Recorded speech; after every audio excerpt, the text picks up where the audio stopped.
بسم اللہ الرحمن الرحیم۔ آپ پر خدا کی سلامتی، رحمتیں اور برکتیں نازل ہوں۔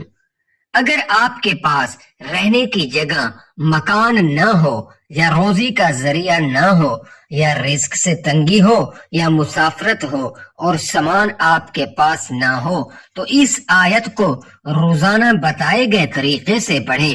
انشاءاللہ آپ کو غیب کے خزانوں سے سب کچھ ملے گا۔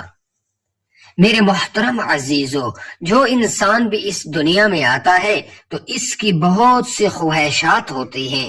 جیسے جیسے وہ بڑا ہوتا ہے اس کی خواہشات بڑھتی جاتی ہیں۔ ہر بندہ یہ چاہتا ہے میرا خوبصورت گھر ہو، میری گاڑی ہو، میرا بنگلہ ہو، میرا بڑا کاروبار ہو۔ تو بالکل انسان کو اللہ رب العزت سے مانگنا چاہیے، اور اللہ پاک نے مانگنے کے طریقے بتائے ہیں، لیکن ذہن میں یہ بات بھی رکھنی چاہیے کہ یہ دنیا عارضی ہے، یہ ہمیشہ رہنے والی نہیں ہے۔ اس لیے انسان قناعت کے ساتھ زندگی گزارے، اور نبی پاک صلی اللہ علیہ وسلم کی زندگی مبارک کو دیکھے اور پڑھے کہ انہوں نے کیسے اپنی زندگی گزاری۔ اگر اللہ کے نبی صلی اللہ علیہ وسلم چاہتے تو ساری دنیا کے پہاڑ اللہ تعالی ان کے لیے سونا بنا دیتے، لیکن آپ صلی اللہ علیہ وسلم نے یہ چیزیں پسند نہیں فرمائی، بلکہ آپ صلی اللہ علیہ وسلم نے قناعت کو پسند فرمایا۔ آپ صلی اللہ علیہ وسلم نے سادگی کو پسند فرمایا، اور آپ صلی اللہ علیہ وسلم کی سادگی کیا تھی؟ نبی صلی اللہ علیہ وسلم کی بادشاہت دنیا کے بادشاہوں جیسی نہیں تھی۔ دنیا کے بادشاہوں کے کام دنیا میں مزے اڑانے کے لیے اور حکومت کی بڑائی، مال اور دولت کی کمائی حاصل کرنے کے لیے، اور بڑی بڑی آرام گاہیں، محلات اور کوٹھیاں وغیرہ، اور بڑا ساز و سامان اور عیش و آرام کے لیے، اور دل کی خواہشوں کو پورا کرنے کے لیے ہوتے ہیں۔ اور نبی پاک صلی اللہ علیہ وسلم کے سب کام اللہ رب العزت کے حکم سے، اس کی رضا کے لیے اور ساری دنیا کے لوگوں کی ہدایت کے لیے۔ تخت حکومت تو بڑی چیز ہے، مگر نبی پاک صلی اللہ علیہ وسلم نے سلطان دو جہاں ہو کر کبھی روئی تک کے بچھونے پر آرام نہ فرمایا۔ عیش و آرام کی زندگی کیسی؟ نبی پاک صلی اللہ علیہ وسلم نے تو ایک روز بھی کبھی پیٹ بھر کر جو کی روٹی بھی نہ کھائی۔ کپڑے صرف ایک کرتا، ایک تہ بند، یا ایک سوتی چادر، یا ایک کمبل، اور ان میں بھی پیوند لگے ہوتے۔ میراث کے متعلق فرمایا، ہم انبیاء علیہ السلام نہ کسی کے مال کے وارث ہیں اور نہ کوئی ہمارے مال کا وارث ہے۔ جو کچھ ہم چھوڑیں وہ غریب مسلمانوں کا حق ہے۔ اپنے گھر والوں کے لیے نہ مال چھوڑا، نہ کوئی محل بنایا، اور نہ کوئی زمین اور جائیداد چھوڑی۔ ہاں، میراث میں اللہ کے احکام چھوڑے کہ لوگ سیکھیں اور ان پر عمل کریں۔ جوانی کی عمر میں 40 برس کی بیوہ کو کافی سمجھا، جو 15 برس نبی پاک صلی اللہ علیہ وسلم سے عمر میں بڑی تھی۔ ان کے بعد 50 برس کی عمر گزرنے پر اللہ رب العزت کے حکم سے چند نکاح اور کیے کہ بیویوں کے ذریعہ سے دین کے احکام اور اللہ پاک کی عبادت کے طریقے، پاکی اور ناپاکی کے مسئلے، میاں بیوی اور اولاد وغیرہ کے حقوق کے قاعدے تمام دنیا کے سامنے مسلمان عورتوں کو معلوم ہو جائیں۔ امت کے لیے ایسا غم خوار، اولاد کے لیے ایسا مہربان، بیویوں کے لیے ایسا سر کا تاج، صاحب معراج اصحاب کرام کو ایسا شفیق استاد، دشمنوں کو ایسا منصف اور نذیر، ملک کو ایسا منتظم، مجرموں کو ایسا رحیم نہ کوئی ملا ہے اور نہ ملے گا۔ اللہ رب العزت کے بعد ہر قسم کی بڑائیاں اور خوبیاں نبی پاک صلی اللہ علیہ وسلم ہی کے لیے ہیں۔ نبی پاک صلی اللہ علیہ وسلم کا اس فانی دنیا سے نفرت کرنا اور اس سے دل نہ لگانا تو آپ صلی اللہ علیہ وسلم کی پاک زندگی سے ظاہر ہے۔ اللہ رب العزت کے احکام پہنچانے میں دنیا کے عزت اور مال و دولت حاصل کرنے کا کبھی خیال بھی نہ آیا۔ نبی پاک صلی اللہ علیہ وسلم نے اعلان کرا دیا تھا کہ میں تم پر بڑا بننا نہیں چاہتا اور کسی سے مال و دولت لینا چاہتا ہوں نہ لینا چاہتا ہوں۔ ایک دفعہ قریشی لوگوں نے ایک سردار کو نبی پاک صلی اللہ علیہ وسلم کی خدمت میں بھیجا۔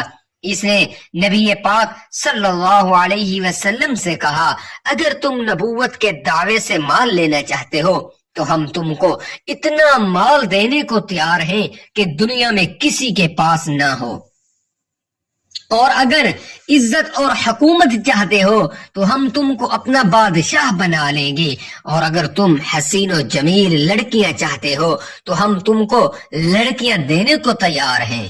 تو نبی پاک صلی اللہ علیہ وسلم نے فرمایا، جو تم نے کہا میں ان چیزوں میں سے کوئی چیز نہیں چاہتا، میں تو یہ چاہتا ہوں کہ تم سب اللہ رب العزت کے فرما بردار بن جاؤ اور اس وحدہ لا شریک کے سوا کسی کی عبادت اور پوجا نہ کرو۔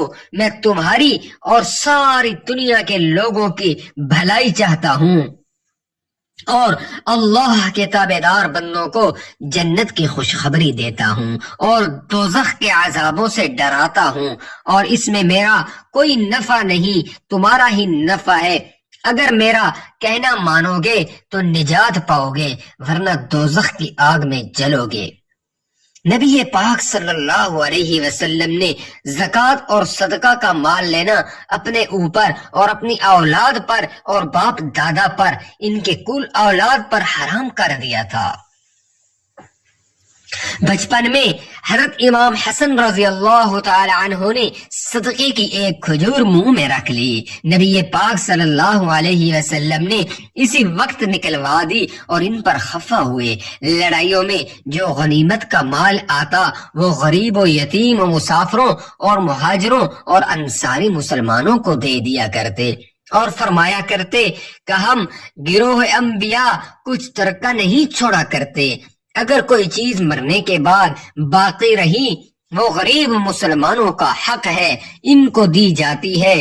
7-8 سیر اناج سے زیادہ کبھی گھر میں نہ رکھا اور اکثر اوقات فاقے سے رہتے، بے شمار فتوحات اور آمدنی کے ہوتے ہوئے بھی اپنے اور اپنے گھر والوں کے لیے فاقہ ہی پسند کرتے اور اس کو اللہ رب العزت کی رضا کا ذریعہ سمجھتے۔ ہو سکتا تھا کہ نبی پاک صلی اللہ علیہ وسلم اپنی بیویوں اور بیٹیوں کے لیے اچھے اچھے لباس، زیورات، محلات اور کوٹھیاں وغیرہ ساز و سامان بنوا دیتے، لیکن نبی پاک صلی اللہ علیہ وسلم کو دنیا کا سر و سامان پسند ہی نہیں تھا۔ کمبل اور موٹے سود کی چادر اور کھجور کی چٹائی پر گزارا کرتے۔ بیویوں کو دین پھیلانے کی غرض سے نکاح میں رکھا ہوا تھا اور دنیا کی چاہت کے لیے ان کو اجازت دی کہ جب چاہیں مجھ سے جدا ہو جائیں۔ حضرت عائشہ صدیقہ رضی اللہ تعالی عنہا فرماتی ہیں کہ نبی پاک صلی اللہ علیہ وسلم نے کبھی پیٹ بھر کر کھانا نہیں کھایا، اکثر بھوکے رہا کرتے، بعض دفعہ بھوک کی وجہ سے نیند نہ آتی اور کروٹیں بدلتے رہتے اور فرمایا کرتے کہ مجھے دنیا سے کیا واسطہ، میرے بڑے بڑے رتبے کے پیغمبر بھائیوں نے بڑی بڑی تکلیفوں میں صبر کیا ہے۔ نبی پاک صلی اللہ علیہ وسلم اور آپ کے گھر والوں نے کبھی جو کی روٹی بھی پیٹ بھر کر نہ کھائی۔ حضرت طلحہ رضی اللہ تعالی عنہ فرماتے ہیں کہ ہم لوگوں نے نبی اکرم صلی اللہ علیہ وسلم سے بھوک کی شکایت کی اور اپنے بیٹیوں پر ایک پتھر باندھ رکھا تھا، وہ بھی دکھایا۔ نبی اکرم صلی اللہ علیہ وسلم نے اپنے پیٹ مبارک پر 2 پتھر بندھے دکھائی دیے۔ ایک دفعہ نبی پاک صلی اللہ علیہ وسلم کی بیویوں نے زیور اور اچھے کپڑوں کی اور اچھے کھانوں کی خواہش ظاہر کی تو حضور اکرم صلی اللہ علیہ وسلم نے اللہ تعالی کے حکم سے یہ جواب دیا کہ اگر تم دنیا کو اور اس کے ساز و سامان کو چاہتی ہو تو میں تم کو بڑی خوبی کے ساتھ طلاق دے دوں گا، اور اگر تم اللہ اور اس کے رسول کو اور آخرت کے عیش و آرام کو چاہتی ہو تو اللہ رب العزت نے آخرت میں تمہارے لیے بڑی بڑی نعمتیں تیار کر رکھی ہیں۔ بیویاں بھی اللہ اور اس کے رسول صلی اللہ علیہ وسلم کی سچی عاشقہ تھیں۔ سب نے فرمایا ہم اللہ اور رسول صلی اللہ علیہ وآلہ وسلم کو خوش کرنا چاہتی ہیں اور دنیا کے مال و دولت پر لات مارتی ہیں۔ حضرت عمر رضی اللہ تعالی عنہ نے نبی اکرم صلی اللہ علیہ وسلم کو ایک کھجور کی چٹائی پر لیٹے دیکھا، جس سے نبی اکرم صلی اللہ علیہ وسلم کی کمر شریف پر چٹائی کے نشان پڑ گئے تھے۔ انہوں نے افسوس کے ساتھ عرض کی، یا رسول اللہ صلی اللہ علیہ وآلہ وسلم، روم اور فارس وغیرہ کے کافر بادشاہ دنیا کے عیش و آرام اٹھاتے ہیں اور نبی پاک صلی اللہ علیہ وسلم شہنشاہ دو عالم ہو کر بھی عیش و آرام نہیں اٹھاتے۔ حضور اکرم صلی اللہ علیہ وسلم نے فرمایا، اے عمر، تم نہیں جانتے کہ دنیا کافروں کے لیے جنت ہے اور آخرت میں ان کے لیے دوزخ ہے، اور ہم مسلمانوں کے لیے دنیا قید خانہ اور مقام قحط ہے اور آخرت میں ہمارے لیے جنت ہے، عیش و آرام ہے۔ نبی اکرم صلی اللہ علیہ وسلم کے کپڑوں کا یہ حال تھا کہ حضرت ابو ہریرہ رضی اللہ تعالی عنہ کا بیان ہے کہ حضرت عائشہ صدیقہ رضی اللہ تعالی عنہ نے نبی اکرم صلی اللہ علیہ وسلم کی وفات کے بعد ہم کو 2 کپڑے دکھائے، ایک سود کی موٹی چادر اور ایک تہبند، اور ان پر بھی پیوند لگے ہوئے تھے۔ اللہ اکبر! اور فرمایا، اے ابو ہریرہ، اللہ کے نبی اللہ کے رسول صلی اللہ علیہ وسلم نے انہی 2 کپڑوں میں وفات پائی۔ حضور اکرم صلی اللہ علیہ وسلم کے تواضع کا یہ حال تھا کہ حضور پاک صلی اللہ علیہ وسلم نے اپنے صحابہ کو منع فرما دیا تھا کہ مجھ کو آتا ہوا دیکھ کر کھڑے نہ ہوا کرو۔ عرض کیا، یا رسول اللہ صلی اللہ علیہ وسلم، روم اور فارس کے بادشاہوں کے رعایا کے لوگ ان کو سجدہ کرتے ہیں، اگر ہم آپ صلی اللہ علیہ وسلم کو سجدہ کیا کریں تو کیا حرج ہے؟ تو پیارے آقا صلی اللہ علیہ وسلم نے فرمایا، سجدہ اللہ کے سوا کسی بھی مخلوق کو درست نہیں، ہمارے قانون میں شرک ہے، حرام ہے۔ اللہ رب العزت یہود اور نصارہ پر لعنت کرے، انہوں نے اپنے نبیوں کی قبروں کو سجدہ گاہ بنایا۔ اے میرے صحابہ، خبردار ہو جاؤ، میرے مرنے کے بعد تم میری قبر کو سجدہ نہ کرنا۔ نبی پاک صلی اللہ علیہ وسلم کے صحابہ کرام رضی اللہ تعالی عنہم نے اس فرمان علی شان پر عمل کر کے دکھلا دیا کہ حضور اقدس صلی اللہ علیہ وسلم کی قبر مبارک کو سجدہ نہ کیا اور نہ کسی کو کرنے دیا۔ یہ تھے سچے عاشق رسول۔ حضور اقدس صلی اللہ علیہ وسلم اتنی سادہ زندگی گزارنے اور کچھ نہ ہونے کے باوجود جب بھی آپ کے پاس کوئی چیز آتی تو آپ کی سخاوت کی بھی کوئی مثال نہیں۔ جو چیز بھی آپ صلی اللہ علیہ وسلم سے مانگی گئی کبھی اس کے دینے سے آپ نے انکار نہیں کیا، یہاں تک کہ بعض دفعہ کپڑے بھی اتار کر دے دیتے۔ رمضان شریف میں حضور اقدس صلی اللہ علیہ وسلم کی خیرات آندھی کی طرح ہوتی تھی۔ ایک آدمی نے دو پہاڑوں کے درمیان حضور اقدس صلی اللہ علیہ وسلم سے بھیڑ بکریاں مانگی۔ آپ صلی اللہ علیہ وسلم نے اس کو دے دی۔ اس نے اپنی بستی میں جا کر کہا کہ جلدی مسلمان ہو جاؤ، خدا کی قسم محمد صلی اللہ علیہ وسلم اللہ کے سچے رسول ہیں اور اتنی خیرات کرتے ہیں کہ اپنی تنگی کا بھی خیال نہیں کرتے۔ جنگ حنین کی لڑائی میں حضور اقدس صلی اللہ علیہ وسلم کو بہت سارے اونٹ اور گھوڑے اور بھیڑ بکریاں غنیمت میں ملے۔ حضور اقدس صلی اللہ علیہ وسلم نے وہ سب اللہ رب العزت کے واسطے غریبوں کو دے دیے۔ جب حضور اقدس صلی اللہ علیہ وسلم دے دلا کر وہاں سے لوٹے، راستے میں گنوار لوگ لپٹ گئے اور مانگتے مانگتے حضور اقدس صلی اللہ علیہ وسلم کی چادر مبارک اتار لی۔ حضور صلی اللہ علیہ وسلم نے اپنی پیاری زبان سے فرمایا، تم میری چادر تو دے دو، اللہ رب العزت کی قسم اگر اس وقت میرے پاس اس جنگل کے درختوں کے برابر بھی اونٹ ہوتے تو تم سب کو دے دیتا، پھر تم مجھ کو دل کا کمزور نہ پاتے۔ اس جنگل میں بے شمار درختیں۔ ایک دفعہ نبی اکرم صلی اللہ علیہ وسلم کے پاس 90,000 درہم ہے۔ آپ صلی اللہ علیہ وسلم نے ان کو ایک دم اللہ جل جلالہ کے واسطے خیرات کر دیا، جو آج کل کے حساب سے تقریباً 2.5 کروڑ روپیہ بنتا ہے۔ محترم ناظرین کرام، اللہ تعالیٰ کی عبادت میں بھی حضور اقدس صلی اللہ علیہ وسلم بڑی شان رکھتے تھے۔ چلتے پھرتے، اٹھتے بیٹھتے، سوتے جاگتے، ہر وقت اللہ رب العزت کا ذکر کرتے رہتے، دعائیں بہت مانگتے، نماز خوب دل لگا کر پڑھتے اور ارشاد فرماتے کہ نماز میری آنکھوں کی ٹھنڈک ہے۔ تہجد کی نماز میں اتنی دیر کھڑے ہو کر قرآن پڑھتے کہ پاؤں مبارک ورم کر جاتے۔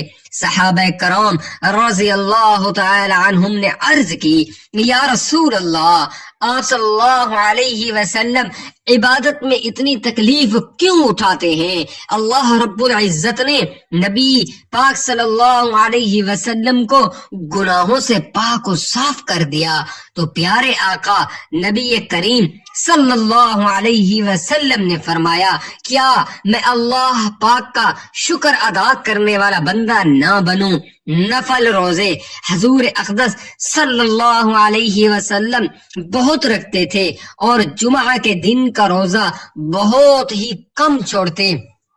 قرآن پاک بہت پڑھتے اور اللہ کی محبت میں روتے اور قاریوں سے پڑھوا کر سنا کرتے اور اپنے گھر والوں کے حقوق بڑی احتیاط سے ادا کرتے، یہاں تک کہ 9 بیویوں کی موجودگی میں کسی کے حق میں فرق نہ آنے دیا اور ہر ایک کے ساتھ اچھا برتاؤ کرتے اور سب کو خوش رکھتے، ذرا بھر کسی کے حق میں کمی نہ آنے دیتے، باری باری بڑے انصاف کے ساتھ ہر بیوی کے یہاں تشریف لے جاتے، اپنے رشتہ داروں کا بڑا خیال رکھتے اور ان کے حق ادا کر دیتے۔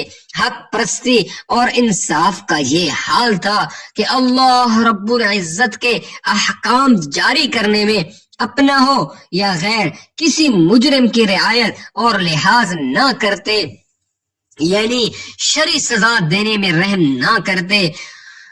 خوش بیانی حضور اقدس صلی اللہ علیہ وسلم کی ایسی شیریں تھی کہ زبان پاک سے گویا پھول اور موتی جھڑ رہے ہیں۔ معمولی سی بات میں بھی نبی اکرم صلی اللہ علیہ وسلم کا کلام بڑے بڑے معنی رکھتا تھا۔ الفاظ کم اور مطلب بہت زیادہ ہوتا۔ حضور نبی اکرم صلی اللہ علیہ وسلم کی خوش بیانی سے عربی لوگ جو پرلے درجے کے جہل اور ہٹ دھرم تھے، چند روز میں حیران سے انسان بن گئے۔ یہاں تک کہ عرب کے بہت سے لوگ حضور صلی اللہ علیہ وسلم کی زندگی مبارک میں مسلمان ہو گئے۔ حضور صلی اللہ علیہ وسلم نے اپنے تابع داروں کو دین و دنیا کا بادشاہ بنایا اور بڑے بڑے کافر بادشاہوں کو تخت حکومت سے گرایا اور ان کی جگہ غریبوں کو بٹھایا۔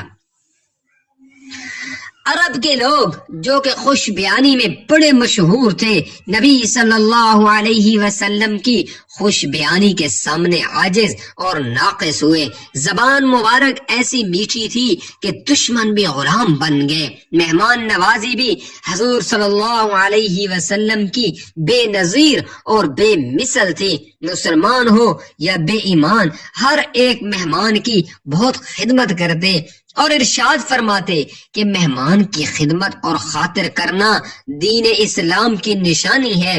ایک دفعہ 4 کافر حضور اکرم صلی اللہ علیہ وسلم کی خدمت میں آئے۔ آپ صلی اللہ علیہ وسلم نے ان کی بڑی خدمت تھی، اچھی طرح کھلایا، ان کو پلایا اور ان کے آرام کے لیے بستر بچھوا دیا۔ رات کو ان میں ایک کو بد ہضمی ہو گئی اور بستر پر ہی گند نکل گیا۔ اس کے ساتھی نے کہا یہ تو بڑی ذلت کی بات ہے اور نہ معلوم ہمارے ساتھ کیا ہو، چل بھاگ نکلو۔ اسی وقت چلے گئے اور ایک ہار سونے کا بھول گئے۔ وہ اس کو لینے کے لیے پھر آئے تو کیا دیکھتے ہیں کہ سرکار دو عالم صلی اللہ علیہ وسلم اس بستر کو دھو رہے ہیں۔ حضور صلی اللہ علیہ وسلم نے ان کو ہار دے دیا اور فرمایا کیا تم میں سے رات کو کسی کو کچھ تکلیف ہو گئی تھی؟ مجھے تمہاری تکلیف سے رنج ہوا۔ حضور صلی اللہ علیہ وسلم کی یہ مہربانی اور مہمان نوازی دیکھ کر انہوں نے کہا بے شک آپ اللہ کے سچے رسول ہیں، اور کلمہ شریف لا الہ الا اللہ محمد الرسول اللہ پڑھا اور سچے دل سے مسلمان ہو گئے۔ میرے محترم عزیزو، اللہ کریم سے دعا ہے کہ اللہ کریم ہمیں نبی پاک صلی اللہ علیہ وسلم والی سادگی اور آپ صلی اللہ علیہ وسلم والی سخاوت عطا فرمائے اور آپ صلی اللہ علیہ وسلم کے تمام حکموں اور احکام پر چلنے کی توفیق عطا فرمائے۔ میرے محترم عزیزو، اب چلتے ہیں آج کے عمل کی طرف کہ وہ آپ نے کس طرح کرنا ہے۔ سب سے پہلے آپ نے کوئی بھی نماز ہو، فجر، ظہر، عصر، مغرب، عشاء، اس کو ادا کر کے اسی جگہ پر مصلی پر بیٹھ جانا ہے، اور اس کے بعد آپ نے سب سے پہلے درود ابراہیمی پڑھنا ہے۔ ایک بار ثواب کی نیت سے میرے ساتھ بھی درود ابراہیمی پڑھ لے۔ اللہم صلی علی محمد وعلی آل محمد کما صلیت علی ابراہیم وعلى آل إبراهيم إنك حميد مجيد اللهم بارك على محمد وعلى آل محمد كما باركت على إبراهيم وعلى آل إبراهيم إنك حميد مجيد۔ اللہ تعالیٰ کا ایک صفاتی نام یا لطیف 133 بار پڑھنا ہے۔ اللہ پاک کا یہ نام لا یا لطیف پڑھتے ہوئے جو بھی آپ کا مقصد اور مطلب ہے اس کو دل میں رکھ کر 133 بار پڑھیں۔ اس کے بعد آپ نے قرآن مجید کی یہ چھوٹی سی آیت 151 بار پڑھنی ہے۔ وَلَقَدْ مَكَّنَّاكُمْ فِي الْأَرْضِ وَجَعَلْنَا لَكُمْ فِيهَا مَعَائِشَ قَلِيلًا مَا تَشْكُرُونَ۔ ایک بار پھر سماعت فرما لیں تاکہ آسانی ہو۔